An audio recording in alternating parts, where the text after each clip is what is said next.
Welcome to our unit of Indigenous Art of the Americas, where we'll be exploring Central and North American art, beginning today with our Central America. So let's start with the Olmecs.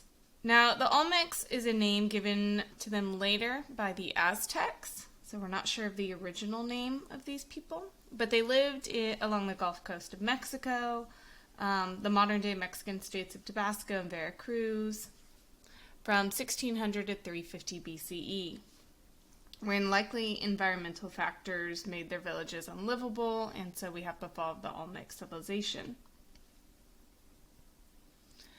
We're going to look at the archaeological site of La Venta, but first let's discuss a similarity that we've seen. So here we have a structure that obviously blends into the surrounding jungle, but it's actually it's similar to the ziggurat function in that it is a platform upon which the temple would have been placed. So what we have here are these major civilizations. The Olmecs are important for trade. We see later, you'll see that many later civilizations, their art originates from the Olmec people, their ideas, etc. In fact, the Olmecs are attributed with the invention of the number 0. There's a whole book about it, which is really interesting. And so what we're looking at now are just the remnants of this culture, but it was extremely important during its time period. We have remnants of jade masks in different later cultures. Even the more modern site of the Aztec people had Olmec-style masks as a symbol of their status and wealth, the fact that they could own these. And so we're looking at some of the jade masks here, specifically this one. And so, again, this was the first major civilization in modern-day Mexico. And they're known for their mastery of creating these fine carvings with this almost flesh-like quality, yet this is stone, this hard jade stone. So it's rendered in this somewhat naturalistic style. We can obviously tell it's a face, especially look at the nose and how realistic it looks. But it's not a fully human face. In fact, specific features of this mask allude to the supernatural, and that this is likely more of a creation of a god. So the almond-shaped eyes are more definitive of some type of supernatural god being, the slightly downturned mouth, and the wide, prominent nose. So they're found in other Olmec depictions of otherworldly beings.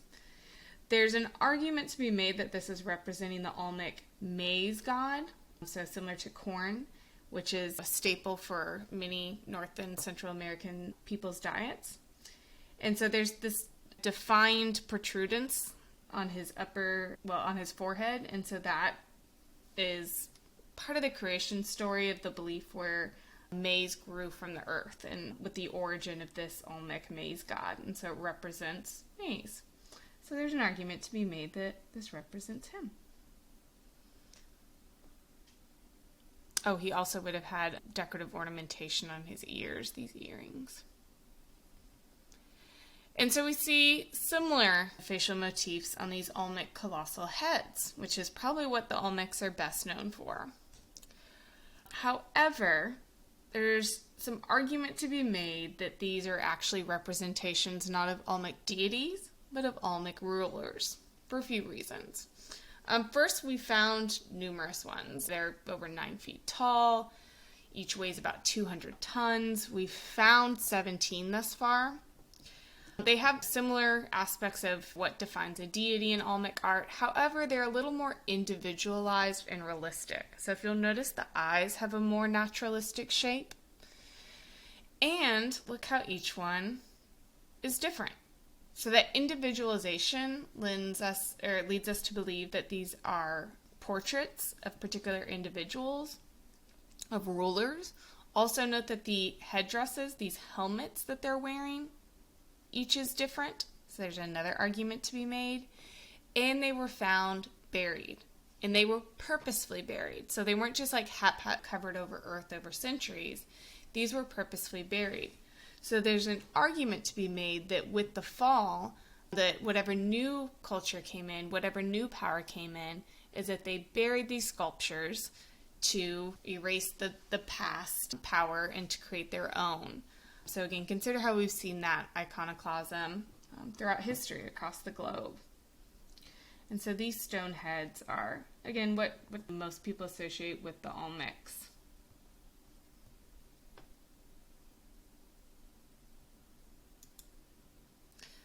They also found many of these infant, like baby figurines, where we're not sure whether they're toys or gods or goddesses. But consider how many ancient cultures we've seen that have figures that are similar.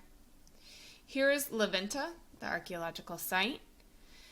And this is all that remains, but you can imagine, these massive stones and the structures that would have been here. We have these beautiful mosaics that have lasted, so a testament to the craftsmanship. We have numerous altars that have been found. Here's a size for comparison, a reference. And so I want to end with the feathered plumed serpent. This is Monument 19 at Levinta, because we're going to see this feathered serpent throughout Mesoamerican history, through the Aztecs even. And so this is important because it's the first one that we see. So we see this in all the sites that we study whenever you study Mesoamerican art, be it this semester or next semester.